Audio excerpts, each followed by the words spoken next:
కోర్టులో తమకు అనుకూలంగా తీర్పు వస్తుందన్నారు పీసీసీ చీఫ్ మహేష్ కుమార్ గౌడ్. యథావిధిగా నామినేషన్ ప్రాసెస్ కంటిన్యూ అవుతుందన్నారు. ప్రాసెస్లో భాగంగానే నామినేషన్ల దాఖలు ఉంటుందన్నారు. నామినేషన్ ప్రక్రియ మొదలు పెట్టాలని డీసీసీలకు ఆదేశించినట్టు చెప్పారు. ఎంపెరికల్ డేటా ఆధారంగానే రిజర్వేషన్లు పూర్తయ్యాయన్నారు. జూబ్లీహిల్స్ బై ఎలక్షన్లో కాంగ్రెస్ గెలుస్తుందని ధీమా వ్యక్తం చేశారు. లోకల్ బాడీ ఎన్నికల్లోనూ కాంగ్రెస్ గెలుపు ఖాయమంటున్న పీసీసీ చీఫ్ మహేష్ కుమార్ గౌడ్తో Sharif face to face. PCC chief Mahesh Goud మనతో ఉన్నారు. హైకోర్టు తీర్పు పైన కొద్దిసేపు క్రితమే ఇన్ఛార్జ్ మీనాక్షి కూడా ఫోన్లో మీతో వాకప్ చేశారు. సో ఆ హీరింగ్ని ఎట్లా చూస్తారు? ప్రతివాదులు చేసిన ఆర్గ్యుమెంట్ ఎట్లా చూస్తారు? హైకోర్టు ఇవాళ స్టే ఇవ్వకపోవడం అంటే మేము వినిపించిన వాదనలో న్యాయం ఉందని నమ్ముతున్నట్టుగా నేను అనుకుంటా ఉన్నాను. సో అంతిమ తీర్పు కోసం వేచి చూద్దాం. సుప్రీంకోర్టు ఎప్పుడు మేము బీసీ రిజర్వేషన్ 50% క్యాప్ పెంచాలని అడిగినా మీరు ఏ ఆధారంగా అడుగుతూ ఉన్నారు, మీ దగ్గర ఉన్నటువంటి డేటా ఏంటని అడిగేది. ఇవాళ తెలంగాణ కాంగ్రెస్ ప్రభుత్వం రేవంత్ రెడ్డి ఆధ్వర్యంలో రాహుల్ గాంధీ ఆకాంక్షల మేరకు, ఖర్గే గారి ఆశీస్సుల మేరకు 95 సంవత్సరాల తర్వాత కుల సర్వే జరిపి దేశంలో రోడ్ మాల్గా నిలిచాము. ఇవాళ కుల సర్వే ఆధారంగా, ఎంపెరికల్ డేటా ఆధారంగా మేము రిజర్వేషన్ పెంచాలని అడుగుతూ ఉన్నాము. న్యాయబద్ధమైన కోరిక కాబట్టి కోర్టు కూడా అంగీకరిస్తుందని మేము అనుకుంటా ఉన్నాము. ఇవాళ స్టే ఇవ్వలేదు కాబట్టి రేపటి నుంచి ఎన్నికల ప్రక్రియ ఉంటుంది, నామినేషన్ ప్రక్రియ ఉంటుంది. మా నాయకులంతా కూడా నామినేషన్ ప్రక్రియలో నిమగ్నం అవుతారు. నామినేషన్ వేసుకోమని చెప్పి ఆల్రెడీ స్టేట్మెంట్ ఇచ్చేసారా? ప్రాసెస్ కదా, ఇది ఆల్రెడీ షెడ్యూల్లో ఉన్నాం. మనం చెప్పకుండా రేపటి నుంచి నామినేషన్ ప్రక్రియ ఉంది. నామినేషన్లు పడతాయి. తర్వాత కోర్టు నిర్ణయం ఏం చేస్తుందో చూద్దాం. సో ఎంపెరికల్ డాటానే అసంపూర్ణంగా ఉందనేటువంటి వాదనలు ప్రతివాదులు వినిపించే ప్రయత్నం చేశారు. శాస్త్రీయంగా లేదనేటువంటి కామెంట్ని చేశారు. సో దీన్ని ఎట్లా చూస్తారు? 2011 జనాభా లెక్కల ప్రకారంలో స్వాతంత్రానంతరం జరిగినటువంటి అతి గొప్ప సర్వే కుల సర్వే, తెలంగాణ ప్రభుత్వం జరిగిన కుల సర్వే మోస్ట్ సైంటిఫిక్ మోడ్లో జరిగింది. ఎక్కడ కూడా ఎవరు వేలు పెట్టి చూపే విధంగా లేదు. ఇది శాస్త్రీయబద్ధంగా జరిగింది కాబట్టి దాని ఆధారంగా మేము ఎన్నికలకు పోతాం. 10 సంవత్సరాల తర్వాత అధికారికంగా లోకల్ బాడీ కొట్లాడబోతున్నారు. ఓట్లు కాంగ్రెస్ పార్టీకి ఎందుకు వేయాలంటే ఏం చెప్తారు? ప్రజలు కాంగ్రెస్ పార్టీకే ఓటేస్తారు. కారణం, మేము ఇచ్చినటువంటి ఉచిత బస్సు ప్రయాణం, మేమిస్తున్న ఇందిరమ్మ ఇల్లు, మేమిస్తున్న రేషన్ కార్డులు, మేమిస్తున్న సన్నబియ్యము, మేమిస్తున్న 200 లోపు యూనిట్లు ఫ్రీ కరెంటు, మేమిస్తున్న 500 రూపాయల సిలిండర్ మీద సబ్సిడీ, మేమిస్తున్న రైతు భరోసా, సన్న బియ్యాలకు బోనసు, మేము చేసిన రుణమాఫీ, మేమిస్తున్న అభివృద్ధి, ఇంటిగ్రేటెడ్ స్కూల్స్, మెట్రో లైన్లు, విద్య, వైద్యం మీద మేము పెడుతున్నటువంటి ఖర్చు, ఇవన్నీ కూడా మాకు దోహదపడతాయి. ప్రజలు విఘ్నులు, తెలంగాణ ప్రజలు విఘ్నులు. ఈ రాష్ట్రంలో అందుతున్న సంక్షేమం ఏ ఇతర రాష్ట్రంలో లేదు, కాదు కూడా. అంత గట్టిగా చెప్పగలం. ఇంత సంక్షేమం, ఇంత అభివృద్ధిస్తున్నప్పుడు మమ్మల్ని కాదని ఎందుకు అనుకుంటారు తెలంగాణ ప్రజలు? సో ఉచితం అంటూనే రేట్లు పెంచుకుంటూ పోతుర్రు ఆర్టీసీ అని చెప్పి, సమ్మె చేస్తామని చెప్పి. సాధారణంగా ఎంతో కొంత పెరిగితే దాన్ని కొన్నంత ఘోరంతా చూపాల్సిన అవసరం లేదు. పోయిన ప్రభుత్వంతో పోల్చినప్పుడు ఇది ప్రజల ప్రభుత్వము, ప్రజల కోసం పనిచేస్తున్న ప్రభుత్వము కాబట్టి మమ్మల్ని ఆదరిస్తాం. మేము 42కి కమిట్మెంట్తో ఉన్నాం, బీసీకి చిత్తశుద్ధితో ఉన్నామని మీరు ఒకటి చెప్తున్నారు. ఇవాళ మీరు కోర్టుకు వెళ్ళిన తీరును కూడా శ్రీనివాస్ యాదవ్ కామెంట్ చేశారు. ఓసీలను తీసుకోవచ్చు కదా, ఓసీలు ఒక్కరు కూడా లేరు, ఓన్లీ బీసీలే ఉన్నారు, కోర్టుకు పోయారు అని చెప్పి. ఆ బీసీలో నువ్వెందుకు లేవు? బీసీ నాయకుడిగా చెప్పుకున్న శ్రీనివాస్ యాదవ్, శ్రీనివాస్ గౌడ్ ఎందుకు కోర్టుకు రాలే? మీరు కూడా సింప్లిడ్ కావచ్చు కదా మీకు చిత్తశుద్ధి ఉంటే. అరే, ఈ ప్రక్రియ అంతా కూడా రేవంత్ రెడ్డి గారి ఆధ్వర్యంలో జరుగుతుందనే మాట మర్చిపోయినాడా శ్రీనివాస్ యాదవ్? రేవంత్ రెడ్డి గారికి చిత్తశుద్ధి ఉంది, రాహుల్ గాంధీ గారికి చిత్తశుద్ధి ఉంది కాబట్టి ఈ రిజర్వేషన్ ప్రక్రియ అంతా ఇంత దూరం వచ్చింది. మరి రేవంత్ రెడ్డి అగ్రవర్ణానికి చెందిన వ్యక్తి ఇంత చేస్తున్నప్పుడు నువ్వు బీసీ అయి ఉండి ఎందుకు ఇలా కోర్టుకు రాలే? సీనియర్ మోస్ట్ అయిన మా హనుమంతరావు గారు, కేశవరావు గారు కోర్టుకు రాగా మీకేం నొప్పి అని అడుగుతా ఉన్నాను. మీరెందుకు ఇంప్లీడ్ కాలే? ఇలా మా మంత్రులు, మా పెద్ద నాయకులు అందరూ కోర్టుకు పోయి ఇంప్లీడ్ అయితే మీరెందుకు రాలే? మీకున్న చిత్తశుద్ధి ఏంటి? ప్రజలన్నీ అర్థం చేసుకుంటారు, ప్రజలన్నీ చూస్తూ ఉన్నాను. మీ డ్రామాలు ఇంకా నడవవు. టీఆర్ఎస్ పార్టీ ఈ రాష్ట్ర ప్రజల మధ్యలో భూస్థాపితం అయిపోయింది. ఇంకా పునర్జీవనం మాటే ఉండదు. ప్రభుత్వానికి వ్యతిరేకంగా తీర్పు వస్తే మీ దగ్గర ఉన్నటువంటి ఆప్షన్స్ ఏంటి? చాలా ఆప్షన్స్ ఉన్నాయి. మాకు అనుకూలంగానే తీర్పు వస్తాను అనుకుంటా ఉన్నాం. తీర్పు వచ్చిన తర్వాత మాట్లాడదాం. పీసీసీగా వచ్చిన తర్వాత లోకల్ బాడీ ఎన్నికలు ఫైట్ చేస్తున్నారు, at the same time Jubilee hills కూడా ఫైట్ చేస్తున్నారు. ఎట్లా ఉండబోతుంది? రెండింటి కూడా గెలుస్తాము. జూబ్లీస్ ఎన్నిక కూడా కాంగ్రెస్ కోటాలోనే వస్తుంది. స్థానిక సంస్థ ఎన్నికలు కూడా 80 నుంచి 90% గెలుచుకుంటాం. సో కామారెడ్డిలో సభ అని చెప్పారు, అప్పుడు అనివార్య కారణం వల్ల డెఫినెట్గా ఉంటుంది. ఎన్నికల సమయంలో కామారెడ్డి సభ ఉంటుంది. ఇది తమ సంక్షేమాన్ని మెచ్చి కాంగ్రెస్ పార్టీకి ఓటర్లు పట్టం కడతారనేటువంటి ధీమాను పీసీసీ చీఫ్ వ్యక్తం చేస్తున్నారు. కెమెరా పర్సన్ నగేష్తో కలిసి Sharif, V6 news, Gandhi Bhavan. Jubilee Hills assembly సెగ్మెంట్లో election flying static teams checking చేస్తుండగా 4 లక్షల నగదు మద్యం పట్టుబడింది. శ్రీనగర్ కాలనీలో తనిఖీలు చేస్తుండగా కారులో 4 లక్షల నగదు, 9 చివా శ్రీగల్ మద్యం బాటిల్స్ను గుర్తించారు పోలీసులు, ఎన్నికల అధికారులు. వాటిని స్వాధీనం చేసుకుని కేసు నమోదు చేసి దర్యాప్తు చేస్తున్నారు. మరోవైపు ఇప్పటి వరకు అనుమతులు లేని 1620 పొలిటికల్ పోస్టర్లు, బ్యానర్లు తొలగించారు ఎన్నికల అధికారులు, పోలీసులు.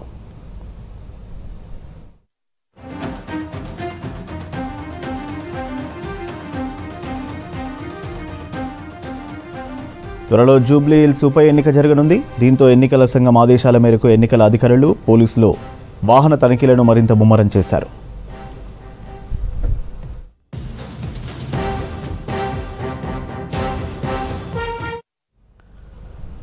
ప్రజా రవాణా మరింత స్మార్ట్గా మారుతోంది.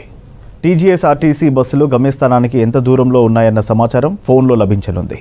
క్యూఆర్ డిజిటల్ బస్ పాస్, టికెట్ల వివరాలు అందుబాటులో ఉంటాయి. ప్రస్తుతం వినియోగిస్తున్న గమ్యం యాప్ బస్సు బయలుదేరిన సమయం, ఏ మార్గంలో ఎక్కడుంది, ఎప్పుడు చేరుకుంటుందనే సమాచారం ఇస్తుంది. అక్కడక్కడ కొన్ని సమస్యలు తలెత్తుతున్నాయి. దీంతో గూగుల్ మ్యాప్స్ సాయంతో మరింత ఖచ్చితత్వంతో బస్సుల రాకపోకల వివరాలను ప్రయాణికులు తెలుసుకునేలా ఏర్పాట్లు చేస్తోంది రాష్ట్ర ప్రభుత్వం.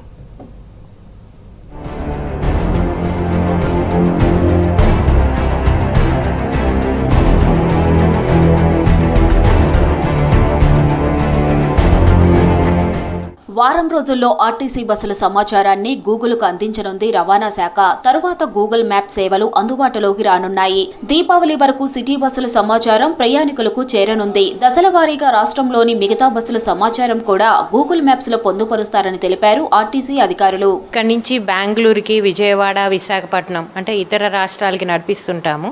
సో ఆన్లైన్లో రిజర్వ్ చేసుకున్న వాళ్ళకి, ప్యాసింజర్స్కి ఇమీడియట్గా ఒక మెసేజ్ వెళ్తుంది. సో సీట్స్ మీకు రిజర్వ్ చేయబడ్డాయి అని. దాని కింద ఒక లింక్ ఇస్తారు. సో ఆ లింక్ ద్వారా అంటే మనం ఒక గమ్యం యాప్ అనేది తీసుకొచ్చాము. ఆ గమ్యం యాప్లో మనకి ఆ బస్సు ట్రాకింగ్ అనేది అవుతుంది. సో ఆ లింక్ని గమ్యం యాప్ ద్వారా ఓపెన్ చేసుకుంటే ఆ బస్సు స్టార్ట్ అయిన దగ్గర నుంచి వాళ్ళు బోర్డింగ్ పాయింట్ వరకు ఎంతసేపట్లో వస్తుంది, ఎక్కడ ఉంది అనేది కనిపిస్తుంది మనకి. ఎలక్ట్రానిక్ సర్వీస్ డెలివరీ విభాగం నిర్వహిస్తున్న మీ టికెట్ యాప్ ద్వారా త్వరలో టీజీఎస్ఆర్టీసీ ఇంటర్సిటీ బస్ సేవలు అందుబాటులోకి వస్తాయి. క్యూఆర్ ఆధారిత డిజిటల్ బస్ పాసులు కూడా ఇవ్వనున్నారు. దీంతో ప్రయాణికులకు మరింత సౌకర్యవంతం కానుంది. దీంతో సాధారణ metro deluxe, metro express, green metro luxury Pushpak AC బస్సుల టికెట్లు, పాసులు డిజిటల్గా తీసుకోవచ్చని తెలిపారు అధికారులు.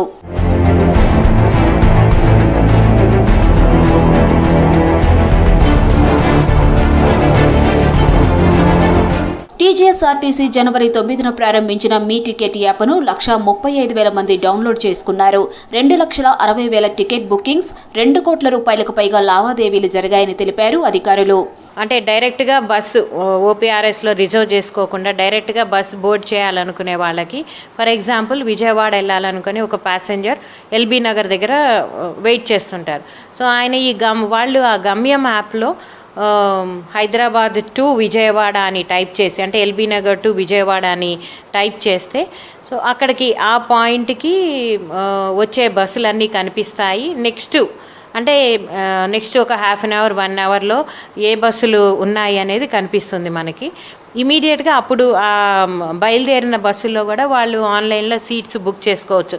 ఇన్ కేసు సీట్స్ అవైలబిలిటీ ఉండదు అనుకుంటే, లేకపోతే ఆ బస్సు అక్కడికి వచ్చిన తర్వాత బస్సు ఎక్కచ్చు. హైదరాబాద్ నగర పరిధిలో తిరిగే డీజిల్ బస్సులను ఓఆర్ఆర్ బయటికి పంపనున్నారు. వాటి స్థానంలో ఎలక్ట్రిక్ బస్సులను తీసుకొస్తారు. ఇప్పటికే 265 ఎలక్ట్రిక్ బస్సులు సిటీలో నడుపుతున్నారు. 3 నెలల్లో మరో 275 ఈవీ బస్సులు వస్తాయని తెలిపారు. 3 ఏళ్లలో హైదరాబాద్లో 2,800 ఈవీ బస్సులను అందుబాటులోకి తేనుంది రాష్ట్ర ప్రభుత్వం. నగరంలోని అన్ని డిపోలను ఈవీ ఛార్జింగ్ డిపోలుగా మార్చడంతో పాటు హైటెన్షన్ విద్యుత్ లైన్ల నిర్మాణం చేపట్టనున్నది.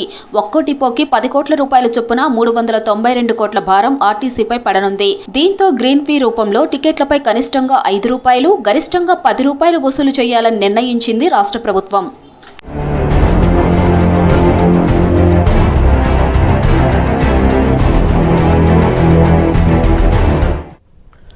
హైదరాబాద్లోని ముసరాంబాగ్ ఓల్డ్ బ్రిడ్జ్ ప్రస్థానం ఇక ముగియనుంది. త్వరలో ముసరాంబాగ్ ఓల్డ్ బ్రిడ్జిని కూల్చివేయనుంది జీహెచ్ఎంసీ. ఇటీవల కురిసిన భారీ వర్షాలకు, మూసీ వరదలకు బ్రిడ్జి మొత్తం పాడైంది. బ్రిడ్జిపై ఉన్న రోడ్డు పూర్తి స్థాయిలో డ్యామేజ్ అయింది. బ్రిడ్జిపై అనేక క్రాక్స్ వచ్చాయి. బ్రిడ్జిపై ఉన్న ఐరన్ పూర్తిగా పైకి తేలింది. దీంతో ప్రమాదకరంగా మారింది. ఈ బ్రిడ్జిని 40 ఏళ్ల క్రితం నిర్మించారు. మరి బ్రిడ్జిని జీహెచ్ఎంసీ ఎప్పుడు కూల్చుతుంది, ఎలా కూల్చుతుంది, తర్వాత ఏం చేస్తుంది అనే మరిన్ని వివరాలను సదా అందిస్తారు. మూసీకి వచ్చిన భారీ వరదతోటి మూసరాంబాగ్ ఓల్డ్ బ్రిడ్జ్ పూర్తిగా పాడైపోయింది. సో యాక్చువల్గా ఇది లాస్ట్ 40 ఇయర్స్ నుంచి అంబర్పేట నుంచి ఇటు మూసరాంబాగ్ వెళ్ళే వాళ్ళకి, అంటే దిల్సుఖ్ నగర్ సైడ్ వెళ్ళే వాళ్ళకి, అక్కడి నుంచి ఇటు మళ్ళీ తిరిగి అలీకేఫ్ అంబర్పేట వరకు వచ్చే వాళ్ళకి ఈ బ్రిడ్జ్ ద్వారానే, ఈ మూసీ పైన కట్టినటువంటి ఈ బ్రిడ్జే పబ్లిక్ అందరికీ సర్వీసెస్ అందిస్తుంది. కానీ రీసెంట్గా మనం చూసాము 10 days బ్యాక్ మూసీకి భారీగా వరద నీళ్ళు వదిలారు. సో అటు జంట జలాశయాలకు హెవీగా ఇన్ఫ్లో వస్తుండడంతో ఆల్మోస్ట్ 36 నుంచి 38,000 క్యూసెక్ల వాటర్ని మూసీలోకి వదిలారు. సో దాంతో ఎట్ ప్రజెంట్ మనం ఉన్నటువంటి మూసీ ఓల్డ్ బ్రిడ్జ్, ఇటు మూసరాంబాగ్ ఓల్డ్ బ్రిడ్జ్ పైన మనం ఉన్న ఈ ప్లేస్లో ఒక 10 feet హైట్లో వాటర్ వెళ్ళిపోయింది. సో దీంతో ఈ బ్రిడ్జ్ పూర్తిగా పాడైపోయింది. సో దీనిలో బ్రిడ్జ్ పైన ఉన్నటువంటి రేలింగ్ పూర్తిగా పాడైపోయింది. ఇందులో పెచ్చులూడిపోవడం, సో పాత పిల్లర్లు అన్నీ కూడా పడిపోవడం, ఇదంతా కూడా పూర్తిగా పాడైపోయింది. సో దీంతో ఈ బ్రిడ్జ్ పైన ఆ రోజు నుంచి ఇప్పటి వరకు వెహికల్స్ని అలో చేయట్లేదు. సో ఆ తర్వాత ఈ బ్రిడ్జ్ను రిపేర్ చేయొచ్చా, ఒకవేళ తర్వాత హెవీ వెహికల్స్ కానీ ఈ రూట్లో వాడుకోవడానికి యూజ్ చేయొచ్చా అంటూ కూడా జిహెచ్ఎంసీ ప్రాజెక్ట్స్ వింగ్ దీనిపైన స్టెబిలిటీ టెస్ట్ చేసింది. సో స్టెబిలిటీ టెస్ట్ చేసిన తర్వాత వాళ్ళు ఇచ్చిన రిపోర్ట్ ఏంటంటే ఈ బ్రిడ్జ్ను రిపేర్ చేసినా కూడా కష్టమే. ఆ తర్వాత హెవీ వెహికల్స్ పోయినప్పుడు ఎప్పుడైనా కుప్పకూలిపోయే ప్రమాదం ఉంది. కాబట్టి తప్పకుండా దీన్ని పూర్తిగా తీసేయాలి. ఈ కొత్త బ్రిడ్జ్ నిర్మాణం అనేది ఆల్రెడీ ఇక్కడి నుంచి కడుతున్నారు కాబట్టి దాని కన్స్ట్రక్షన్ స్పీడప్ చేయాలంటూ కూడా జిహెచ్ఎంసీ ప్రాజెక్ట్స్ వింగ్ కమిషనర్కి రిపోర్ట్ ఇచ్చింది. సో మనం చూస్తున్నాం కదా, ఇదంతా కూడా ఈ బ్రిడ్జ్కి సంబంధించిన పాత పిల్లర్లు, దానిపైన ఉన్నటువంటి స్లాబ్, ఈ రోడ్డు అంతా కూడా పూర్తిగా కొట్టుకుంటూ పోయింది. సో ఆ రూట్లో వెళ్ళడానికి కూడా ఇబ్బందే, ఆ చుట్టుపక్కల నడవడానికి కూడా ఇబ్బందే ఉంది. సో ఆ రోజు నుంచి ఎప్పుడైతే హెవీ ఫ్లడ్ వచ్చిందో అప్పటి నుంచి ఇప్పటి వరకు ఏ వెహికల్ని కూడా ఈ మూసరాంబాగ్ ఓల్డ్ బ్రిడ్జ్ పైనుంచి అలో చేయట్లేదు. పోలీసులు అటు సైడ్ ఇటు సైడ్ బారికేడ్లు వేసేసి ఎవరిని అలో చేయట్లేదు. కేవలం నడుచుకుంటూ వెళ్ళే వాళ్ళు మాత్రం వెళ్తున్నారు. సో ఈ బ్రిడ్జ్ను ఒకవేళ ఉన్నా కూడా ఇబ్బందే కాబట్టి దీన్ని పడగొట్టాలి, పూర్తిగా దీన్ని తొలగించాలంటూ కూడా జిహెచ్ఎంసీ డిసైడ్ అయింది. ఇక మరోవైపు ఈ బ్రిడ్జ్ ప్రస్తుతం ఎట్ ప్రజెంట్ ఒక 4,000 నుంచి 4,200 క్యూసెక్ల వాటర్ ఇటు మూసీలో వస్తున్నాయి. సో దీంతో ఎప్పుడు ప్రతిసారి ఈ బ్రిడ్జ్ పైనుంచి వాటర్ వెళ్ళడం, దీంతో ఈ రూట్ క్లోజ్ చేయడం, ఆ బ్రిడ్జ్ పైన వాటర్ పోవడం, ఈ చుట్టుపక్కల వాళ్ళకి ఇబ్బందులు అవ్వడం కామన్గా మారింది. సో దీంతో ఏం చేశారు, సో అప్పటి బీఆర్ఎస్ గవర్నమెంట్లో ఇక్కడ మూసరాంబాగ్ నుంచి ఇటు అంబర్పేట నుంచి మూసరాంబాగ్కి ఒక 220 మీటర్ల మేర కొత్త ఫ్లైఓవర్ నిర్మించాలని డిసైడ్ అయ్యారు. సో మనం చూస్తున్నాం కదా, ఇది 3.5 years బ్యాక్ ఒక 50 కోట్ల రూపాయల ఖర్చుతోటి దీన్ని నిర్మిస్తామని అప్పటి గవర్నమెంట్ స్టార్ట్ చేసింది. కానీ ఇప్పటికీ 3 ఏళ్ళు గడుస్తున్నా కానీ ఇది స్టిల్ ఒక వన్ వేనే, అంటే ఇటు మన అంబర్పేట అలీకేఫ్ నుంచి మూసరాంబాగ్ వెళ్ళడానికి మాత్రమే ఒక 4 పిల్లర్ల వర్క్ మాత్రమే అయింది. పైన స్లాబ్స్ వేశారు, కానీ స్టిల్ ఇంకా వర్క్ చాలా స్లోగా నడుస్తుంది. ఇది వన్ సైడ్ ఇటు పూర్తి కావాలి, ఆ తర్వాత మళ్ళీ తిరిగి ఇక్కడి నుంచి అంటే మూసరాంబాగ్ రూట్ నుంచి మళ్ళీ అలీకేఫ్ వైపు ఇంకో రూట్ కూడా పూర్తి చేయాలి. సో వన్స్ ఈ ప్రస్తుతం మనం ఉన్నటువంటి ఈ ఓల్డ్ బ్రిడ్జ్ని పూర్తిగా డిమాలిష్ చేసిన తర్వాత ఈ కొత్తగా నిర్మిస్తున్న బ్రిడ్జ్ పనులను కూడా స్పీడప్ చేస్తామంటూ జిహెచ్ఎంసీ అధికారులు చెప్తున్నారు. ఎందుకంటే ఈ రూట్ చాలా క్లియర్, ఈ మధ్యలో మూసీ ఉంది, అంబర్పేటకి ఇటు మూసరాంబాగ్కి రెండింటికి కనెక్ట్ చేసేది ఇదే బ్రిడ్జ్. సో దీన్ని డిమాలిష్ చేస్తే నెక్స్ట్ ఈ రూట్లో వెళ్ళే వాళ్ళకి చాలా ఇబ్బంది. ఎందుకంటే ఇటు అంబర్పేట నుంచి ఇటు వెళ్ళాలంటే మళ్ళీ తిరిగి గోల్నాక మీదకి వెళ్ళి గోల్నాక దగ్గర కట్టిన బ్రిడ్జ్ పైనుంచి చుట్టూ తిరుగుకుంటూ రావాలి. ఇప్పుడు ప్రజెంట్ మన హెవీ ఫ్లడ్ వచ్చిన నుంచి ఇప్పుడు కూడా అదే రూట్లో ట్రాఫిక్ని డైవర్ట్ చేశారు. దీంతో ఆల్మోస్ట్ ఒక్కొక్కరికి ఈ 220 మీటర్ల బ్రిడ్జ్ దాటేది ఆల్మోస్ట్ 4 kilometers దూరం ఎక్స్ట్రాగా ట్రావెల్ చేయాల్సి వస్తుంది. కాబట్టి ఈ బ్రిడ్జ్ని డిమాలిష్ చేసిన తర్వాత ఈ కొత్త బ్రిడ్జ్ కన్స్ట్రక్షన్ అనేది స్పీడప్ చేస్తామంటూ కూడా జిహెచ్ఎంసీ అధికారులు చెప్తున్నారు. సో మొత్తానికి మూసరాంబాగ్ ఓల్డ్ బ్రిడ్జ్ ఆల్మోస్ట్ 40 ఏళ్ల పాటు అంబర్పేట, మూసరాంబాగ్ అలాగే ఇటు దిల్సుఖ్ నగర్ వాసులు వాడుకున్న ఈ బ్రిడ్జ్కు ప్రస్తుతానికైతే తుది దశకు చేరుకుంది. త్వరలోనే ఈ బ్రిడ్జ్ను పూర్తిగా డిమాలిష్ చేస్తామని చెప్తున్నారు. సో దీన్ని డిమాలిష్ చేస్తే ఈ చుట్టుపక్కల ఉన్న వాళ్ళకి ఇబ్బందులు అవుతుంది అవుతుంది కాబట్టి ఈ కొత్తగా నిర్మించే ఈ బ్రిడ్జ్ పనులను అయితే స్పీడప్ చేసి పబ్లిక్కి త్వరలోనే అందుబాటులోకి తీసుకొస్తామని జిహెచ్ఎంసీ అధికారులు అయితే చెప్తున్నారు. కెమెరా పర్సన్ శ్యామ్తో సదానందం, V6 న్యూస్, మూసరాంబాగ్. గచ్చిబౌలిలో బెట్టింగ్ యాప్ కాల్ సెంటర్ నిర్వహిస్తున్న ముఠాను అరెస్ట్ చేశామన్నారు Cyberabad cyber crime DCP Saishri. 100 bank అకౌంట్లలో లావాదేవీలు చేశారని తెలిపారు. 7 అకౌంట్లలో ₹1 కోటి గుర్తించామన్నారు. రాయచూరు కేంద్రంగా కాల్ సెంటర్ నిర్వహించారని చెప్పారు. రోజువారీ కూలీలతో అకౌంట్స్ ఓపెన్ చేయించి ఉపయోగిస్తున్నారని తెలిపారు. నిందితుల నుంచి ₹14 లక్షల ల్యాప్టాప్స్, సెల్ ఫోన్, చెక్బుక్, ఏటీఎంలు, సిమ్ కార్డ్స్ స్వాధీనం చేసుకున్నారు పోలీసులు.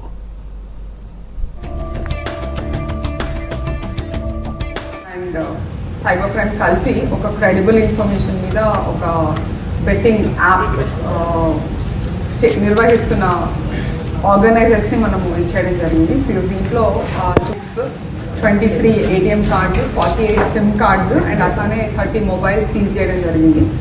దీనిలో మనం ఫస్ట్ దీంట్లో 2 అరెస్ట్ చేసి దీన్ని పంపించడం జరిగింది. అండ్ ఫర్దర్ ఇన్వెస్టిగేషన్లో ఈరోజు రాయచూరు నుంచి ఇంకో 3 తీసుకొని వచ్చి ఇచ్చేయడం జరిగింది. సో లిటరల్గా అంటే కాల్ సెంటర్ నడుపుతూ బెట్టింగ్ మీద కాల్ సెంటర్ నడుపుతూ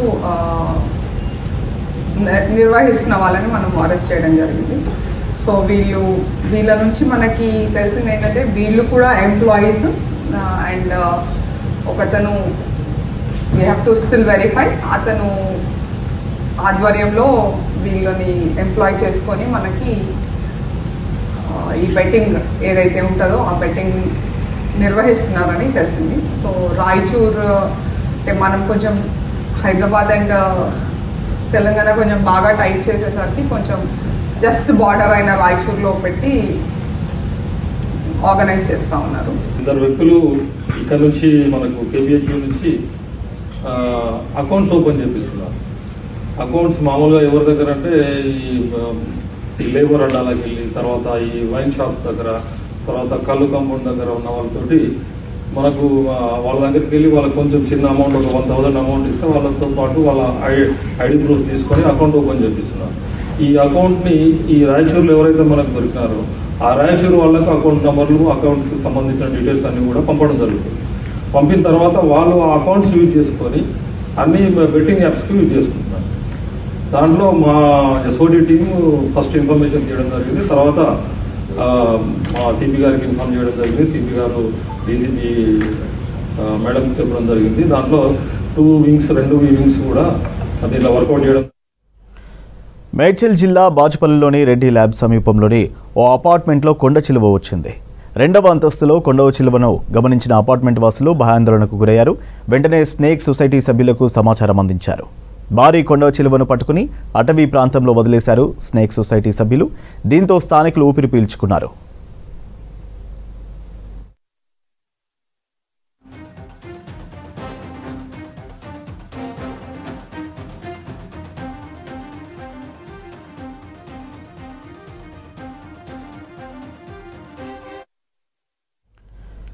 మేడ్చల్ జిల్లా కుత్బుల్లాపూర్లో భారీగా ట్రాఫిక్ జామ్ అయింది. బొలెరో ట్రాలీలో అధిక లోడున్న ఇనుప చువ్వలు ముందు వెళ్తున్న కారుపై పడ్డాయి. దీంతో షాపూర్ నగర్ చౌరస్తా నుంచి IDPL మెయిన్ రోడ్డు వరకు భారీగా ట్రాఫిక్ స్తంభించింది. వెహికల్స్ స్లోగా కదులుతుండడంతో వాహనదారులు తీవ్ర ఇబ్బంది పడుతున్నారు. అరగంట సేపు అంబులెన్స్ ట్రాఫిక్లో చిక్కుకుంది. ట్రాఫిక్ పోలీసులు ఎవరూ లేకపోవడంపై ఆగ్రహం వ్యక్తం చేస్తున్నారు వాహనదారులు.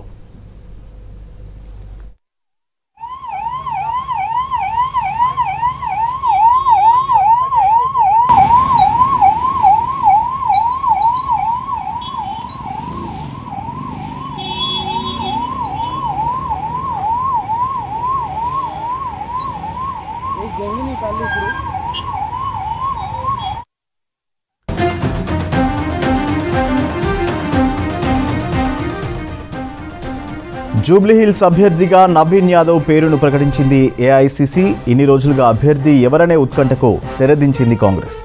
దీంతో జూబ్లీహిల్స్ బై ఎలక్షన్లో పోటీ చేయనున్నారు నవీన్ యాదవ్. జూబ్లీహిల్స్ అభ్యర్థిగా నవీన్ యాదవ్ పేరును ప్రకటించింది ఏఐసిసి. ఇన్ని రోజులుగా అభ్యర్థి ఎవరనే ఉత్కంఠకు తెరదించింది కాంగ్రెస్. దీంతో జూబ్లీహిల్స్ బై ఎలక్షన్లో పోటీ చేయనున్నారు నవీన్ యాదవ్. జూబ్లీహిల్స్ అభ్యర్థిగా నవీన్ యాదవ్ పేరును ప్రకటించింది ఏఐసీసీ. ఇన్ని రోజులుగా అభ్యర్థి ఎవరనే ఉత్కంఠకు తెరదించింది కాంగ్రెస్. దీంతో జూబ్లీహిల్స్ బై ఎలక్షన్లో పోటీ చేయనున్నారు నవీన్ యాదవ్. డీటెయిల్స్ షరీఫ్ అందిస్తారు. ఎస్ షరీఫ్. సూర్య, ముందుగా అందరూ ఎక్స్పెక్ట్ చేసిందే నవీన్ యాదవ్ బరిలో ఉంటారని చెప్పి ముందు నుంచి చర్చ జరుగుతోంది పొలిటికల్ గా. కాంగ్రెస్ పార్టీ వర్గాల్లో కూడా విస్తృతంగా చర్చ జరిగింది. మొన్నటి పిసిసి చీఫ్ చిట్ చాట్ లో కూడా ఆయన స్పష్టం చేశారు, సర్వేలు సానుకూలంగా బీసీ అభ్యర్థి వైపే మొగ్గు చూపుతున్నాయనేటువంటి అంశాన్ని చెప్పారు. ఇక బీసీ నుండి నవీన్ యాదవ్ బలంగా ఉండే, నవీన్ యాదవ్ తో పాటు మరికొంతమంది పేర్లు వినిపించినప్పటికీ వాళ్ళు లాబింగ్ చేసినప్పటికి కూడా ఏఐసీసీ అధిష్టానం మాత్రం నవీన్ యాదవ్ కి అభ్యర్థిత్వాన్ని ఇస్తూ ప్రెస్ రిలీజ్ చేసింది, ఆదేశాలు కూడా జారీ చేసింది. జూబ్లీహిల్స్ బైపోల్ లో అభ్యర్థిగా నవీన్ యాదవ్ బరిలో ఉండనున్నారనేటువంటి అంశాన్ని చెప్పింది. కేసీ వేణుగోపాల్ ప్రెస్ రిలీజ్ చేశారు. మల్లికార్జున ఖర్గే ఏఐసీసీ చీఫ్ ఇద్దరు పేర్లతో లిస్ట్ బయటకు వచ్చింది. ప్రస్తుతానికైతే నవీన్ యాదవ్ ఇంటి దగ్గర సంబరాలు చేసుకుంటున్నారు. కార్యకర్తలంతా కూడా, తన అభిమానులంతా కూడా క్రాకర్స్ కాల్స్తూ కోలాహలమైనటువంటి సిచ్యువేషన్ వాళ్ళ ఇంటి దగ్గర మనకి కనిపిస్తోంది. కొద్దిసేపటి క్రితం అనౌన్స్ చేశారు కాబట్టి అందరూ పార్టీకి సంబంధించినటువంటి పెద్దలంతా కూడా అతనికి కంగ్రాట్స్ చెప్తున్నారు, ఆల్ ది బెస్ట్ కూడా చెప్తున్నటువంటి పరిస్థితి. ఇక తన నవీన్ యాదవ్ కి టికెట్ రావాలని చెప్పి ఎవరినైతే కలిశాడో వాళ్ళందరికీ కూడా ఇతను కూడా ఫోన్ కాల్ చేసి థ్యాంక్స్ చెప్తున్నటువంటి సిచ్యువేషన్ కనిపిస్తోంది. ఎందుకంటే గతంలో ఎమ్మెల్యే క్యాండిడేట్ గా పోటీ చేశారు, ఎంఐఎం నుంచి పోటీ చేసి తక్కువ ఓట్ల మెజారిటీతో ఓడిపోయారు. కానీ ఇప్పుడు ఖచ్చితంగా నవీన్ యాదవ్ గెలుపు ఖాయం అనేటువంటి విషయాన్ని తనకు సంబంధించినటువంటి సన్నిహితులంతా కూడా చెప్తున్నప్పటికీ కూడా గ్రౌండ్ లో పూర్తి స్థాయిలో తిరుగుతున్నారు. అతని జూబ్లీహిల్స్ కాన్స్టిట్యుయెన్సీకి సంబంధించినటువంటి ఏరియాస్ అన్నింటిలో కూడా ఖచ్చితంగా తనకే ఎక్కువ శాతం ఓట్లు వచ్చేటువంటి అవకాశం ఉన్నటువంటి ధీమాను కూడా నవీన్ యాదవ్ మొదటి నుంచి వ్యక్తం చేస్తూ వస్తున్నారు. ఇక ప్రస్తుతానికైతే ఆల్రెడీ ఇవాళ మీడియాతో మాట్లాడుతున్నప్పుడు పిసిసి మీడియాతో కూడా మాట్లాడారు. ఎప్పుడైతే హైకోర్టు హీరింగ్ కి సంబంధించి డెసిషన్ జరుగుతున్నప్పుడు సందర్భంలోనే పిసిసి మీడియాతో మాట్లాడారు. మీడియా క్వశ్చన్ చేసింది, ఇప్పటివరకు క్యాండిడేట్ ని ఇంకా అనౌన్స్ చేయలేదని క్వశ్చన్ చేసింది. అప్పుడు కూడా ఆయన చెప్పారు, ఇవాళ సాయంత్రం లేదంటే రేపు వరకు అనౌన్స్ అయ్యేటువంటి అవకాశం ఉందని చెప్పారు. ఇంకా కొద్దిసేపటి క్రితమే ఒక 10-15 మినిట్స్ బ్యాకే అనౌన్స్ చేశారు. ఏఐసీసీ నుంచి ప్రెస్ రిలీజ్ వచ్చింది. చాలా మంది ఆశావాహులు ప్రయత్నాలు చేశారు. బై ఎలక్షన్ కి ఛాలెంజింగ్ గా ప్రభుత్వం కూడా తీసుకుంది, at the same time Congress party కూడా తీసుకుంది. మరోవైపు మంత్రుల ప్యానెల్ ని ఏర్పాటు చేశారు. ఎట్లనైనా సరే జూబ్లీహిల్స్ బై ఎలక్షన్ స్థానాన్ని కైవసం చేసుకోవాలి. హైదరాబాద్ గ్రేటర్ లిమిట్ లో ఉన్నటువంటి స్థానం కావడంతో ఈ గెలుపు ఎంతగానో ఉపయోగపడుతుంది అనేది కూడా కాంగ్రెస్ పార్టీ భావిస్తూ వస్తుంది. ఇప్పటికే కంటోన్మెంట్ ఎట్లనైతే బై ఎలక్షన్ లో గెలుపొందారు, శ్రీ గణేష్ ఎమ్మెల్యేగా గెలుపొందారు కంటోన్మెంట్ ఏరియా నుంచి. సో జూబ్లీహిల్స్ నుంచి ప్రాతినిధ్యం ఈయన వహిస్తున్నాడు కాబట్టి ఈయనను కూడా గెలిపించుకోవాలని చెప్పి ప్రతి ఒక్కరి పైన టార్గెట్ ని ఉంచారు. 3 మంత్రులకు గెలుపు బాధ్యతను సీఎం రేవంత్ రెడ్డి అప్పచెప్పారు. వివేక్ వెంకటస్వామితో పాటు తుమ్మల నాగేశ్వరరావు, అదేవిధంగా హైదరాబాద్ ఇన్ఛార్జ్ మంత్రి పొన్నం ప్రభాకర్, ఈ ముగ్గురికి అనుసంధానంగా దాదాపు 18 మంది వివిధ కార్పొరేషన్ చైర్మన్లుగా కొనసాగుతున్నటువంటి వాళ్లకు కేవలం బై ఎలక్షన్ గెలుపు బాధ్యతలను అప్పచెప్పారు. జూబ్లీహిల్స్ ఏరియాలో ఎన్నైతే డివిజన్స్ ఉన్నాయో ఆ డివిజన్స్ అన్నింటినీ కలియ తిరగాలి, ఏమేమి సమస్యలు ఉన్నాయి, కాంగ్రెస్ పార్టీకి ఓటర్ ఎటువైపు ఉన్నారు, యువత ఎటువైపు ఉన్నారు, వృద్ధులు ఎటువైపు ఉన్నారు, మహిళలు ఎటువైపు ఉన్నారు అనేటువంటి అంశాలపైన ఒక కన్స్ట్రక్టివ్ రిపోర్ట్ ని సిద్ధం చేయాలని చెప్పి ఆయా కార్పొరేషన్ చైర్మన్ల పైన ఉంచినటువంటి టాస్క్, ఆ టాస్క్ కి అనుగుణంగానే పూర్తి స్థాయిలో సిద్ధంగా ఉన్నాం, బై ఎలక్షన్ వస్తే ఏ క్షణమైనా సిద్ధంగా ఉన్నాం అనేటువంటి విషయాన్ని పార్టీ పెద్దలు పిసిసి అదే మాటను చెప్తూ వస్తున్నారు. మరి ఎవరికి జూబ్లీహిల్స్ ఓటర్లు పట్టం కడతారో చూడాల్సినటువంటి అవసరం ఉంది. మరోవైపు బీఆర్ఎస్ కి సిట్టింగ్ స్థానంగా జూబ్లీహిల్స్ ఉండే మాగంటి గోపీనాథ్ అకాల మరణం తర్వాత బై ఎలక్షన్ అనివార్యమైంది. బీహార్ ఎన్నికలతోనే ఈ షెడ్యూల్ ని సెంట్రల్ ఈసీ ఖరారు చేసింది. సో ఒకవైపు సెంటిమెంట్ లో భాగంగా బీఆర్ఎస్ మాగంటి గోపీనాథ్ సతీమణికి అవకాశం దక్కించింది, సెంటిమెంట్ లో భాగంగా గెలుపొందాలని చెప్పి ప్రయత్నాలు చేస్తున్నారు. సో కంటోన్మెంట్ ఎట్లనైతే శ్రీ గణేష్ ని గెలుపొందారు బై ఎలక్షన్స్ లో.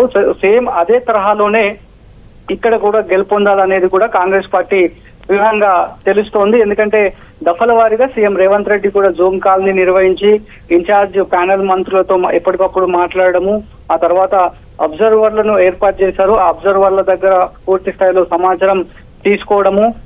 ప్రస్తుతానికైతే సర్వేలన్నీ కూడా తమ వైపే ఉన్నాయి, తమ వైపే మొగ్గు చూపుతున్నారు. ఓటర్లు తమకే పట్టం కడతారని చెప్పి కాంగ్రెస్ పార్టీకి సంబంధించినటువంటి శ్రేణులు చెప్తున్నారు. కాంగ్రెస్ పార్టీ పెద్దలు కూడా అదే అంశాన్ని కూడా చెప్తున్నారు. ఎందుకంటే తాము ఇస్తున్నటువంటి గ్యారెంటీలు కావచ్చు, సంక్షేమ పథకాలన్నీ కూడా తమ వైపు ఓటర్ వచ్చేలాగా ఎంతగానో ఉపయోగపడతాయనేటువంటి ధీమాతో అయితే కాంగ్రెస్ పార్టీకి సంబంధించినటువంటి నేతలంతా కూడా ఉంటున్నారు. కాబట్టి మరి చూడాలి జూబ్లీహిల్స్ బై ఎలక్షన్ లో ఎవరు గెలుస్తారు. కంటోన్మెంట్ తరహాలోనే జూబ్లీహిల్స్ బై ఎలక్షన్ లో కాంగ్రెస్ పార్టీ ఈ స్థానాన్ని చేజిక్కించుకొని గ్రేటర్ లో రెండవ స్థానం కైవసం చేసుకునే లిస్ట్ లో ఉండిపోతుందా, మరి జూబ్లీహిల్స్ ఓటర్లు ఎవరికి గెలుపు బాధ్యతలు ఎవరికి గెలిచే అవకాశం ఇస్తారు అనేది కూడా పొలిటికల్ గా ఒక ఇంట్రెస్టింగ్ అయితే నెలకొంది. ఒక తెరనైతే పడిందని చెప్పాలి. గత కొద్ది రోజుల నుంచి నవీన్ యాదవ్ పేరుతో పాటు మరికొంతమంది పేర్లు కూడా తెర మీదకి వచ్చినప్పుడు కూడా ఫైనల్ గా నవీన్ యాదవ్ పేరుని, ఎందుకంటే గతంలో చాలా సార్లు కంటెస్టెడ్ ఎమ్మెల్యేగా ఉండి ఓడిపోయారు, తక్కువ ఓట్ల మెజారిటీతో ఓడిపోయారు. కాబట్టి హజారుద్దీన్ సెకండ్ ప్లేస్ లో వస్తూ వచ్చారు. ఇక హజారుద్దీన్ కి వేరే అవకాశం కాంగ్రెస్ పార్టీ ఇవ్వడంతో నవీన్ యాదవ్ కి లైన్ క్లియర్ అయింది, అభ్యర్థిత్వం వచ్చడానికి లైన్ క్లియర్ అయింది అని చెప్పి ముందుగానే చర్చ జరిగింది. ప్రస్తుతానికైతే నవీన్ యాదవ్ ఇంటి దగ్గర మాత్రం కోలాహలమైన సిచ్యువేషన్ అయితే కనిపిస్తోంది.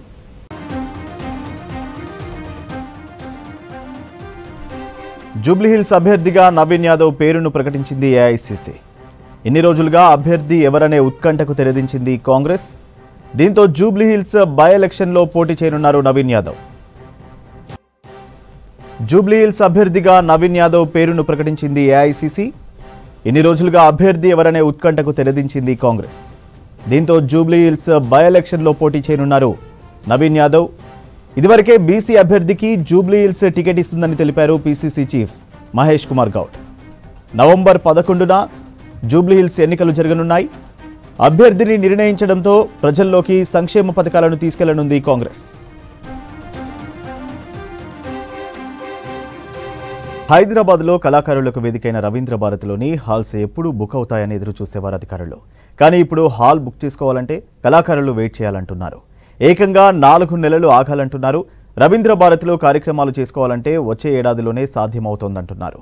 కార్యక్రమాలను బట్టి రవీంద్ర భారతి హాల్స్ ముందే బుక్ చేసుకోవాలంటున్న భాషా సాంస్కృతిక శాఖ డైరెక్టర్ ఏను నరసింహారెడ్డితో కల్పన ఫేస్ టు ఫేస్. సంగీతం, నాట్యం, సాహిత్యం అనగానే మనందరికీ ముందుగా గుర్తొచ్చేది రవీంద్ర భారతి. నగరం నడిబొడ్డున ఉన్న రవీంద్ర భారతిలో ఎంతోమంది వారి అరంగేట్రం చేయాలన్నా, వాళ్ళ కళలను ప్రదర్శించాలన్నా ఎక్కువగా ఆసక్తి చూపిస్తూ ఉంటారు. మరి అట్లాంటి రవీంద్ర భారతిలో హాల్ బుక్ చేసుకోవాలంటే ప్రస్తుతం హౌస్ఫుల్ అని బోర్డు పెట్టేశారు. 1 కాదు 2 కాదు, దాదాపు వచ్చే సంవత్సరం వరకు కూడా హౌస్ఫుల్ అంటూ కూడా చెప్తూ ఉన్నారు. మరి ప్రస్తుతము ఎన్ని హాల్స్ ఉన్నాయి రవీంద్ర భారతిలో, వాటికి సంబంధించిన డీటెయిల్స్ ఏంటో తెలుసుకుందాం. ప్రస్తుతం నేను రవీంద్ర భారతిలో ఉన్నాను. మరి మనతో పాటు భాషా శాఖ డైరెక్టర్ ఏనుగు నరసింహారెడ్డి గారు ఉన్నారు. ఒకసారి వారితో మాట్లాడదాం. సార్, రవీంద్ర భారతి అనగానే ఎంతోమంది కళాకారులు కావచ్చు, ఎంతోమంది ప్రఖ్యాతిగాంచిన వాళ్ళు కావచ్చు ఇక్కడి నుంచే పుట్టుకొచ్చారని చెప్తూ ఉంటారు. అలాంటిది ఎంఎస్ సుబ్బలక్ష్మి కావచ్చు, ఘంటసాల కావచ్చు, అదేవిధంగా చాలామంది కళాకారులు ఇక్కడ ఎన్టీ రామారావు కావచ్చు, ఎంతోమంది ఇక్కడ వాళ్ళ తమ కళను కూడా ప్రదర్శించారు.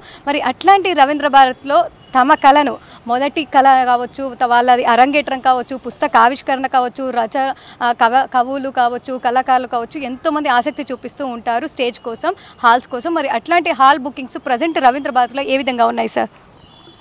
నిజానికి రవీంద్ర భారతిలో ఒక మెయిన్ హాల్ ఉంటుంది. అరౌండ్ 1000 ఆడియన్స్ కూర్చోవడానికి అనువుగా ఉంటుంది. ఒక మినీ హాల్ ఉంటుంది, 120 మెంబర్స్. ఈ 2 ప్రధానంగా వాడుతూ ఉంటాము. ఈ 2 హాల్స్లో మెయిన్ హాల్కి చాలా డిమాండ్ ఉంది. ఎందుకంటే మీరు అన్నట్టు ఇందాక మీరు చెప్పారు, ఒక గొప్ప కనెక్టివిటీ ఉండడమే కాకుండా దీనికి ఒక ఇమేజ్ కూడా ఉంది. ఆ ఇమేజ్ ఇట్లా కంటిన్యూ అవుతున్నందువల్ల తమ ఆరంగేట్రం కానీ లేదా తమ ఎస్టాబ్లిష్మెంట్ కానీ రవీంద్ర భారతి ద్వారానే సాధ్యమవుతుంది అని అనుకొని ఇక్కడ బుక్ చేస్తున్నారు. ఇప్పుడు ఏంటంటే ఇది అక్టోబర్లో ఉన్నాం మనము, నవంబరు, డిసెంబరు, జనవరి ఎండింగ్ వరకు సాటర్డేస్ సండేస్ అన్నీ కూడా బుక్ అయిపోయే ఉన్నాయి. ఏవైనా 1-2 స్లాట్స్ మధ్యలో మిగిలి ఉంటే ఇన్ బిట్వీన్ వీక్ మాత్రమే మిగిలి ఉన్నాయి. అంటే ఒకప్పుడు ఎట్లా ఉంటుండే, ప్రస్తుతం మీరు వచ్చాక ఎట్లా ఉంది? దాదాపు అంటే ఒత్తిడి అనేది ఉంటుంది, చాలామంది కూడా వస్తూ ఉంటారు, వాళ్ళకు హాల్స్ కావాలని చెప్పేసి దాదాపు 3 హాల్స్ ఉన్నాయి. సో వాటికి సంబంధించి ఏ విధంగా ఉంటుంది? ఎట్లాంటి ప్రోగ్రామ్స్ ఎక్కువగా జరుగుతూ ఉంటాయి ప్రజెంట్? కళారంగాలకి సంబంధించిన ప్రోగ్రామ్సే ఎక్కువగా ఉంటాయి. కొన్ని సందర్భాలలో స్కూల్స్, కాలేజెస్ యానివర్సరీ డేస్ కూడా చేస్తూ ఉంటారు. ముఖ్యంగా నాట్యం కానీ, నాటకం కానీ, లేకపోతే ఇన్స్ట్రుమెంటేషన్ ప్రదర్శనలు కూడా మెయిన్ హాల్లో ఎక్కువ జరుగుతూ ఉంటాయి. ఇక మినీ హాల్ ఒకటి ఉంది, దాంట్లో చాలా వరకు సాహిత్య కార్యక్రమాలు లేదా చిన్న సంగీత కార్యక్రమాలు జరుగుతూ ఉంటాయి. దీనికంటే దానికి కొంచెం వెసులుబాటు ఉంది, అప్పుడప్పుడు స్లాట్స్ కొద్దిగా ఖాళీగానే ఉంటూ ఉంటాయి. ఈ రెండే ప్రధానంగా. ఇంకొకటి ఇంటర్నల్ ఆఫీసుకు సంబంధించిన మీటింగ్స్ పెట్టుకోవడం కోసం కానీ, లేకపోతే చిన్న స్క్రీన్ ఉంది, అందులో ఆ స్క్రీన్ ఎవరైనా ప్రదర్శన ఏర్పాటు చేసుకుంటే కానీ దాన్ని ఇస్తూ ఉంటాము. దాన్ని తక్కువ వాడకంలోనే ఉందని చెప్పొచ్చు. ఈ main hall and mini hall మాత్రం చాలా బిజీగా ఉంటుంది. అంటే రవీంద్ర భారత్లో ప్రోగ్రామ్స్ అవుతున్నాయి, హాల్స్ బుక్ అయ్యాయి అంటే ఎందుకు కారణాలు ఏంటి? అంటే మిగతా చాలా వరకు కూడా మనకు త్యాగరాయ గానసభ ఉంది కావచ్చు, బాలభవన్ ఉంది, ఇంకా వేరే పొట్టి శ్రీరాములు యూనివర్సిటీ కూడా ఉంది, అక్కడ కూడా అవుతూ ఉంటాయి కదా. సో ఎందుకు హౌస్ఫుల్ అనేది ఎక్కువగా అయింది రవీంద్ర భారతి? నిజమే, రవీంద్ర భారతికి ఫెసిలిటీ ఏంటంటే ఇక్కడికి ట్రాన్స్పోర్టేషన్ కూడా చాలా ఈజీ. మీరు అన్నట్టు ఇందాక పద్మభూషణ్లు, పద్మవిభూషణ్ అవార్డు వచ్చిన వాళ్ళు చేసే ప్రోగ్రామ్స్తో పాటు కామన్ మ్యాన్ కూడా వచ్చి ఊరికే వెనక బెంచీలో, వెనక సీట్లలో కూర్చొని చూసుకొని పోయేయడానికి కూడా చాలామంది వస్తూ ఉంటారు. అట్లా ఇది ట్రాన్స్పోర్టేషన్కి చాలా అనువైన ప్రాంతం. బస్సుల్లో రావచ్చు, బైకుల మీద రావచ్చు, తర్వాత మెట్రో రైలు కూడా చాలా కన్వీనియంట్, దిగగానే ఇందులోకి వచ్చేసేయచ్చు. అందువల్ల సౌకర్యము ఉంది, దీని మీద గ్లామరు ఉంది. ముఖ్యంగా ఎలాంటి ప్రోగ్రామ్ జరుగుతూ ఉంటాయి అంటే గవర్నమెంట్ జరుగుతూ ఉంటాయి, ప్రైవేట్గా కూడా చాలామంది వ్యక్తిగతంగా వచ్చి వాళ్ళ ప్రోగ్రామ్స్ కోసం వస్తూ ఉంటారు. అట్లాంటివి కూడా ఈ మధ్యకాలంలో పెరిగాయా సార్? గవర్నమెంట్వి చాలా తక్కువ. గవర్నమెంట్లో నిజానికి చాలా గొప్ప రాజనీతిజ్ఞులు, తర్వాత రాష్ట్రానికి పేరు తెచ్చినటువంటి దాశరథి, కాళోజీ, పివి నరసింహారావు ఇట్లాంటి వాళ్ళ, తర్వాత వెంకటస్వామి గారి బర్త్డేలు ఇట్లాంటివి గవర్నమెంట్ సైడ్ నుంచి మేము జరుపుతూ ఉంటాము. అవి తక్కువ. నిజానికి బయటి వాళ్ళు జరిపే ప్రోగ్రామ్స్ అంటే హాల్ బుక్ చేసుకొని ఆన్ రెంట్ బేసిస్లో జరిగేటటువంటి ప్రోగ్రామ్సే చాలా ఎక్కువ. వాళ్ళ దాంట్లోనే పోటీ ఉంటుంది. అయితే మాకు అవసరం పడ్డప్పుడు మేము ఖచ్చితంగా మేమే బ్లాక్ చేసుకుంటాము. గవర్నమెంట్ ప్రోగ్రామ్ అయిన తర్వాత ప్రైవేట్ వాళ్ళకు రెంట్కి ఇస్తూ ఉంటాం. ఓకే సార్, స్లాట్స్ ఎట్లా ఉంటాయి అంటే రోజుకి 3 హాల్స్ ఉన్నాయి కదా, ఎట్లాంటి స్లాట్స్ ఉంటాయి? దాంతోపాటు కాస్ట్ ఎట్లా ఉంటుంది? ఇప్పుడు 1000 మెంబర్స్ది ఉంది, మెయిన్ హాల్ ఉంది, దాంతోపాటు 120 మెంబర్స్ది ఇంకొక హాల్ ఉంది, దాంతోపాటు మినీ థియేటర్ లాంటి ఇంకొకటి షార్ట్ ఫిల్మ్స్కి సంబంధించి అది ఉంది. సో ఎట్లా ఉంటుంది స్లాట్స్ అండ్ ప్రైస్?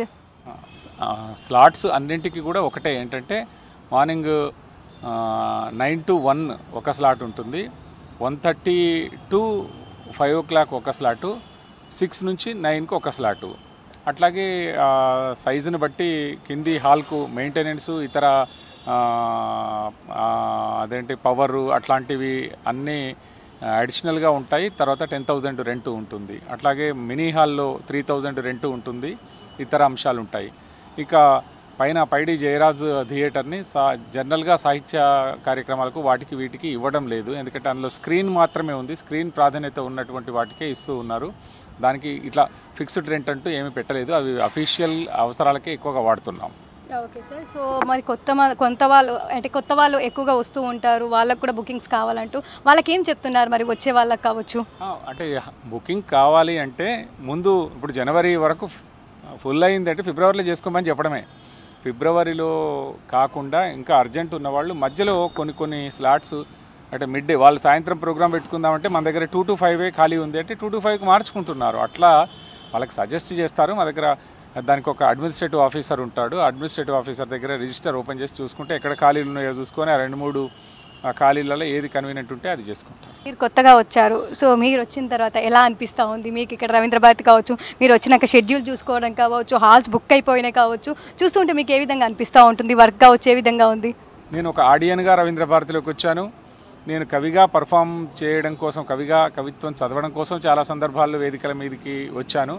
ఇంతకంటే ముందు సాహిత్య అకాడమీకి కార్యదర్శిగా ఇదే రవీంద్ర భారతిలో 2.5 years పనిచేశాను. ఇప్పుడు కొత్త రూపంలో కొత్త ఉద్యోగంలోకి వచ్చాను, అది డైరెక్టర్ కల్చర్. కాబట్టి నాకు రవీంద్ర భారతితో కొత్త ఏమీ లేదు, కాకపోతే ఇప్పుడు చేసే పనులు కొంచెం కొత్తదనం ఉంది. ఇక ఓవరాల్గా చూసుకున్నట్టయితే రవీంద్ర భారతి బుకింగ్స్ అయితే మనకు హౌస్ఫుల్ అనే చెప్పుకోవచ్చు. దాదాపు వచ్చే 4 నెలల వరకు కూడా ఎలాంటి కార్యక్రమాలు చేయాలన్నా, ఎలాంటి అరంగేట్రాలు చేయాలన్నా కవులు, కళాకారులు, సాహిత్యంకి సంబంధించిన రచయితలు కావచ్చు, ఎవరైనా కూడా 4 నెలల వరకు వేచి చూడాల్సిందనే చెప్తా ఉన్నారు. ఇవి రవీంద్ర భారతి, దాంతోపాటు రవీంద్ర భారతి హాల్స్ బుకింగ్స్కి సంబంధించిన విశేషాలు. కెమెరా పర్సన్ మనీతో కల్పన, V6 న్యూస్, హైదరాబాద్. దీపావళి వచ్చిందంటే చాలు చిన్న పెద్ద అనే తేడా లేకుండా ప్రతి ఒక్కరూ ఫుల్గా ఎంజాయ్ చేస్తూ ఉంటారు. దీపావళికి టపాసుల మూతలతో పాటు ఎంతో రుచిగా ఉండే స్వీట్స్ కూడా గుర్తుకు వస్తాయి. ఫ్యామిలీ మెంబర్స్తో పాటు తమ ఫ్రెండ్స్కి విషెస్ చెప్పడానికి స్వీట్ బాక్స్ని గిఫ్ట్గా అందిస్తూ ఉంటారు. దీంతో ఏడాది కూడా దీపావళి సందర్భంగా స్వీట్స్కి ఫుల్ డిమాండ్ ఏర్పడింది. 2 వారాల ముందు నుంచే ఆర్డర్స్ ఇచ్చి స్వీట్స్ తయారు చేయించుకుంటున్నారు కస్టమర్స్.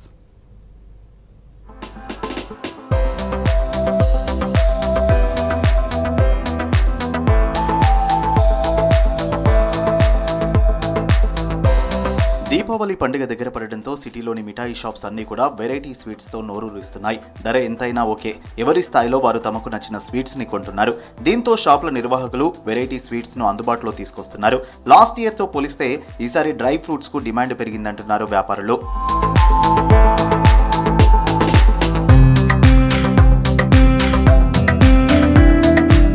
ఇక స్వీట్స్లో ఎవరికి ఏది కావాలో సెలెక్ట్ చేసుకునేలా డిఫరెంట్ స్వీట్స్ని అందుబాటులోకి తీసుకొస్తున్నారు వ్యాపారులు. దీపావళికి మల్టీ స్వీట్స్ అన్ని ఒకే బాక్స్లో పెట్టి స్పెషల్ ప్యాక్ కూడా చేస్తున్నామంటున్నారు వ్యాపారులు.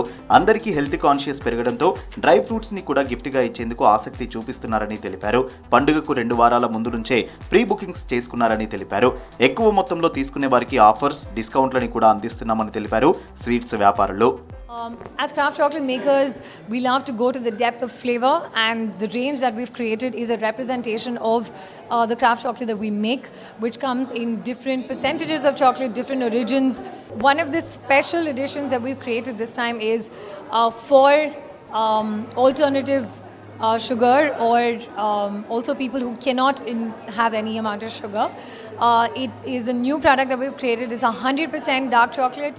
స్వీట్స్ బ్రాండ్ని బట్టి ధరలు ఉన్నాయి. 1 కిలో స్వీట్స్కు 600 రూపాయల నుంచి 3-4 వేల వరకు ఛార్జ్ చేస్తున్నామంటున్నారు వ్యాపారులు. దీపావళి సందర్భంగా కార్పొరేట్ బుకింగ్స్ కూడా భారీగా వస్తున్నాయన్నారు. కొన్ని సంస్థలు నెల రోజుల ముందే ఆర్డర్స్ ఇచ్చాయన్నారు వ్యాపారులు. Okay, the Diwali is coming up, and we are trying to make special hampers for the customers, special dry fruit trays, and a lot of assorted gift packs as well. Kalakans, chum-chums, and kaju katlis, and we have come up with we came up with baklavas as well. So that's one of the best sellers too. So please come and give it a try. స్వీట్స్తో పాటు dry fruits, దివాస్ని కూడా gift packing చేయించుకుంటున్నారని తెలిపారు వ్యాపారులు. దీంతో పాటు premium చాక్లెట్స్కు కూడా demand పెరిగిందన్నారు. ధర ఎంతైనా రుచిగా ఉండే చాక్లెట్స్ని ఫ్యామిలీ, ఫ్రెండ్స్ కోసం తీసుకెళ్తున్నారని తెలిపారు. సో నాకు స్వీట్ అంటే చాలా చాలా ఇష్టం. నేను ఎవ్రీడే ఏదో ఒకటి స్వీట్ తింటా. నా favourite sweet kaju katli, rasgulla and kalakand. ఇది 3 స్వీట్స్ నాకు చాలా చాలా ఇష్టం. Of course dry fruit sweets కూడా ఇష్టమే, కానీ ఆఫ్ కోర్స్ మన అందరు ఇండియన్ కాబట్టి ఆ జలేబీ, లేకపోతే గులాబ్ జామున్, రసగుల్లా, కాజు కత్లీ అందరికీ ఇష్టం కదా. సో నాకు కూడా అది చాలా ఇష్టం. స్వీట్ లవర్స్ని అట్రాక్ట్ చేసేందుకు డిఫరెంట్ కాన్సెప్ట్లతో ఆఫర్లను ప్రకటిస్తున్నాయి స్వీట్ వ్యాపారులు.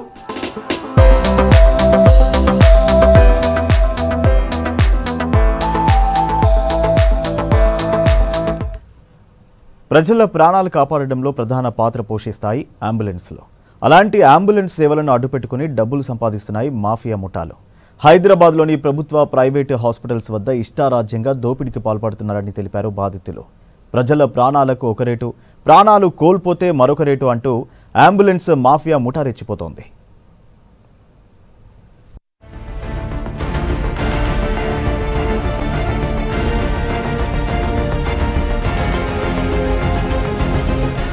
అంబులెన్స్లను ప్రజలు నిత్యం ఉపయోగించుకుంటారు. అంబులెన్స్ ముఠా ఏజెంట్స్ హాస్పిటల్స్ పోస్ట్ మార్టం వద్ద మృతుల కుటుంబ సభ్యుల నుంచి ఎక్కువ డబ్బులు వసూలు చేస్తున్నారు.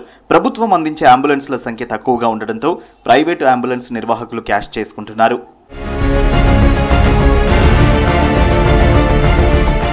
ప్రమాదాలు జరిగినప్పుడు అనారోగ్య సమస్యలతో హాస్పిటల్స్కు వెళ్లేందుకు అంబులెన్స్లను ఉపయోగిస్తారు. ప్రమాదాలు జరిగిన సంఘటనా స్థలం నుంచి క్షతగాత్రులను హాస్పిటల్స్కు తరలిస్తున్నారు. అయితే 108 వాహనాల సిబ్బంది డబ్బులు అడుగుతున్నారని చెబుతున్నారు. ప్రైవేట్ అంబులెన్స్లను తమకు కమిషన్ ఇచ్చే కార్పొరేట్ హాస్పిటల్స్కు తరలిస్తున్నారని అంటున్నారు బాధితులు.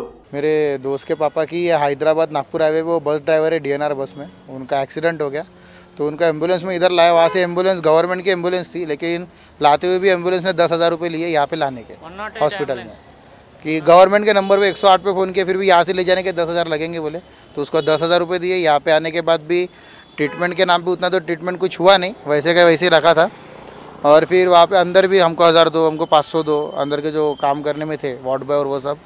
फिर अभी डेड बॉडी के समय जब हुआ, अभी एम्बुलेंस के लिए कहा, तो हमने कहा पैसे कम करने के लिए. हमको एक तो लैंग्वेज भी नहीं समझ रही थी और कोई कोऑपरेट भी नहीं कर रहा था, इधर उधर हमको भगाया गया. उसके बाद 22-25 हज़ार रुपये अभी हमने मांगे. हमने बोला उतना है नहीं, तो वो डायरेक्ट मना कर दे रहे थे एम्बुलेंस वाले कि नहीं तुम कर लो, किसी और से मंगा लो. बोले हमारा कोई कॉन्टैक्ट था नहीं, तो हम मजबूर हमको गाड़ी करनी पड़ी. उन्होंने जो प्राइस बोला हमको करना पड़ा.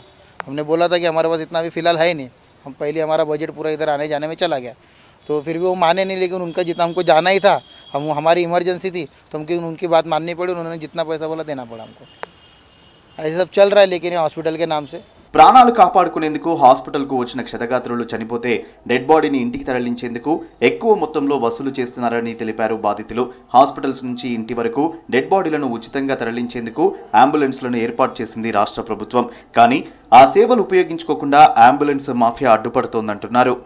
డాక్టర్ కానీ ఆ మార్చరీ వాళ్ళు కానీ ఆఖరికి పోలీస్ వాళ్ళు కూడా అమౌంట్ తీసుకొనే ఏదైనా ఫార్వర్డ్ చేస్తున్నారు సార్ లెటరు.